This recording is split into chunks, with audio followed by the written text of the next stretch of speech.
Just a heads up, there is some more Dauntless loot on Twitch, so if you have Amazon Prime and a Twitch account, link the two, get Twitch Prime, and go claim your loot. Also keep in mind you have a free sub, use that for your favorite streamer, or pick a budget streamer like myself if you ain't got nothing else, alright? Just saying. Amen, brother.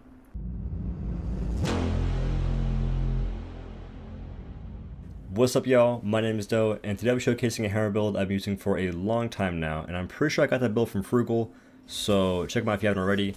Anyway, the build itself is comprised of, well, the main thing in the build is going to be the Wristalker hammer, and to talk about what other hammers could be really good right now, or are really good right now, I'll go ahead and say that the Valimir and Hellion hammer are good in certain situations. So if you're fighting a Frost Behemoth, the Hellion hammer is a really good hammer to pick, just because you get extra damage since fire is strong against frost, and in the same sense, the Valimir hammer is very strong on Riftstalker and Shroud, because they are Umbral Behemoths. Valimir is Radiant, it's a Radiant weapon, so you get extra damage based on that sort of situation.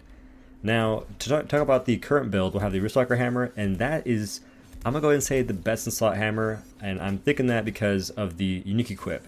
Not the stat on the weapon, which can be Wild Frenzy, but the unique equip, which is dealing damage has a chance based on damage dealt to generate a Shadow Orb that increases damage dealt by 2.5% for 5 seconds. If 5 or more orbs are present, the bonus doubles.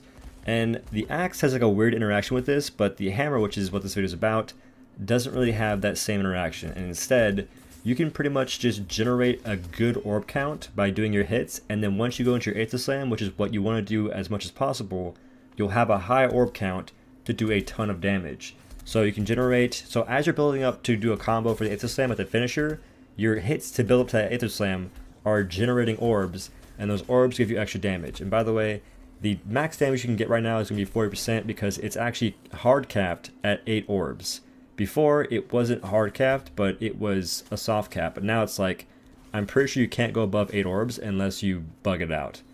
And that's a good thing because this weapon was super busted. When this weapon first came out, Wristalker weapons were insane when they first came out, but now they're still really good, especially for the axe and the hammer. But anyway, the build itself will be comprised of the Wristalker hammer with the Mighty Landbreaker, because that's pretty much a staple in all hammer builds, because the buff is really, really good. And the extended clip, which is you get 2 extra shells, and now to go into the Landbreaker, this is a buff that gives you 20% extra damage if you are using a regular shell. If you have an Aether Charge shell, you get 35% extra damage, which is a really, really crazy buff, and it lasts 30 seconds in each case. Now, the gear in this build is going to be the Hellion Helmet, the Drask Chest Piece, the Rachel Gloves, the Koshai Feet, and the Drask Lantern. And to quickly go over the cells, we're going to have the +6 Aetheric Attunement, Conduit, Overpower, Predator, Rage Hunter with a +3 Cunning and +3 Wild Frenzy. Now in this build, I don't really want to have Cunning because you only have 4% chance to critically strike. My other options would be to either go full +6 Wild Frenzy, which I don't think is a good option either, because you don't want to get hit, because you don't lose Predator. Getting hit, you lose Predator, it's just not the play. Now you could run Evasive Fury at +3, but it's like a weird, it's weird to have a attack speed increase and not have it last that long. So you're dealing with like finicky attack speed increases. That's not my cup of tea. And the same thing goes with Molten, which Molten might be a better option since you would have 20% attack speed no matter what, but the duration would be very, very low with just having +3 Molten. So my options here aren't that great overall, and I'm just picking it because I had to pick something for this slot. And I think Cunning is a pretty good option since it can proc no matter what. No other things have to happen aside from just doing damage. Like you do damage, you have a chance to do I think 150% extra damage, since it's only +3 Cunning, so that in itself isn't a bad thing. And as I stated earlier, this build and this weapon are pretty much the best in slot at the moment. I think Frugal said that whenever he first showed me this build, but this was before the changes to Wristalker weapons and the changes to Cunning. But I still think it holds up. I still think it's the top dog right now because of how it all works. And this build can be used on pretty much every single behemoth. Now, if you want to fight, you say like a Fire Behemoth or Frost Behemoth, that's completely fine, but I would think that the Hellion Hammer is better versus Frost Behemoths. Now, don't ever fight Umbral Behemoths with Wristalker weapons, because Umbral versus Umbral, you're doing less damage than you want to because of how that interaction works. You're bringing a weapon to a fight, and that weapon is weak against the same element. So, in that case, you can use it on every single other Behemoth and you'll be fine. There are some fights that it can be kind of hard to run Predator, but that is kind of the risk you run in this kind of situation.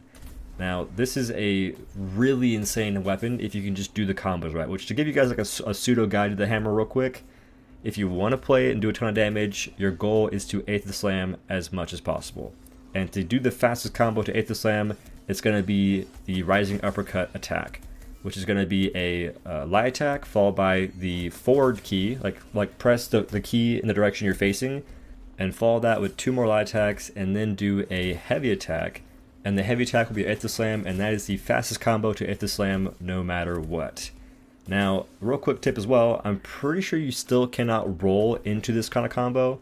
When you roll attack, I still think it's going to be just a spin to win move, which takes a long time to actually execute, and it's not the play because you want to be doing 8th slams as quickly as possible.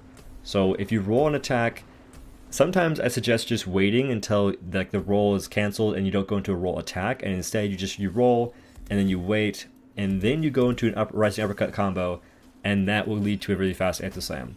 And 8th slams are important because first off, the damage is really high, and the other thing is that when you 8th slam, you get Aether Charge shells. Now these shells give you more damage whenever you do a primed attack and whenever you do an 8th slam, because 8th slams expend all your shells. That is why 8th slams are really nice, and doing an 8th slam refills all these shells pretty much instantly, so it's just you 8th slam to win the game basically. Now, to anyone that doesn't understand how the hammer works, if you are new, you might think that it's good to prime all your hits, but that is not the case. You want to try and save as many Aether Charge shells or shells in general for your Aether Slam. Now, priming is a really good tool if a behemoth is either really bubbly in the face or if a part looks really weak. If you prime your hit, if you're playing solo, it'll pretty much guarantee to break it or guarantee to stagger it, because that is a ton of damage in that moment, because priming hits makes you do more damage and more stagger damage. So that can be a really useful tool if you know you're close to a stagger or to a part break. But in general, do not freaking prime every single hit. And sticking to a similar topic, when it comes to inline reloads, I would suggest not doing this all the time. If a behemoth is staggered and you're running over power and you have a moment to do an inline reload, I think it's okay in that situation, but do not do an inline reload after every single time you prime a hit, just because it slows on your DPS and it just ruins the whole flow of the hammer. Because again, the whole point is to do as many Aether Slams as you possibly can. And also, if you're doing Aether Slam, the whole point of using this is to make it so you hit the behemoth with as many slams as possible. If you're using the regular mag, which can be 4 shells, it's not a big deal where you're positioned for the most part. If you're using the extended clip mag, this matters a lot, because on most behemoths, if you're like hitting it from the side and looking at a weird angle, you're going to miss a lot of shells. The goal here is to be at the head, hitting through the tail. It's the same way you want to play the full bore chamber. You want to make sure that as many shells connect as possible. And the nice part is that the hammer can now sever tails. It can sever tails and cut horns. This is pretty bonkers because Aether Slam, you can hit the head and it can pretty much cut the tail as well, which is a pretty wild thing. It's like, okay, I'm gonna go ahead and hit the head, and at the same time, I'm doing a ton of damage to the tail of the behemoth the whole time. This can be really seen as a very useful part on Rezakiri, where you're hitting the head, you're hitting the tail, and you're hitting the tail gem when you're using the extended clip. So this is a very, very nice combo to have and a very good utility of the hammer now. I think it's a bit busted, but my thoughts on it are still in the air. Like, I'm not really sure how I feel about hammer being able to sever tails and cut horns. Cutting horns is fine actually. Like, cutting horns makes sense because the hammer is blunt. I feel like you'd break horns with a hammer easily in real life, but then again, it's a video game, so using those kind of examples are kind of like weird. But still, I think it's a nice thing to do, but it does make the hammer even more powerful in the current state, where parts have like a decent amount of health on like most behemoths, but in some cases you can just break parts and just chain stagger it for free. And giving more parts to the hammer to break means chain staggering will be even easier to do in more cases. So that's the build, guys, and let me know what you think about it. If it's really OP, if you like it, if you try it. But this is the build I've been asking for, and here it is. And I did like it in a lot of fights. It netted me some really fast kill times. I got like a 205 on Reza, which I'm pretty proud of. No potions, no nothing. This video does not include any potions whatsoever, by the way.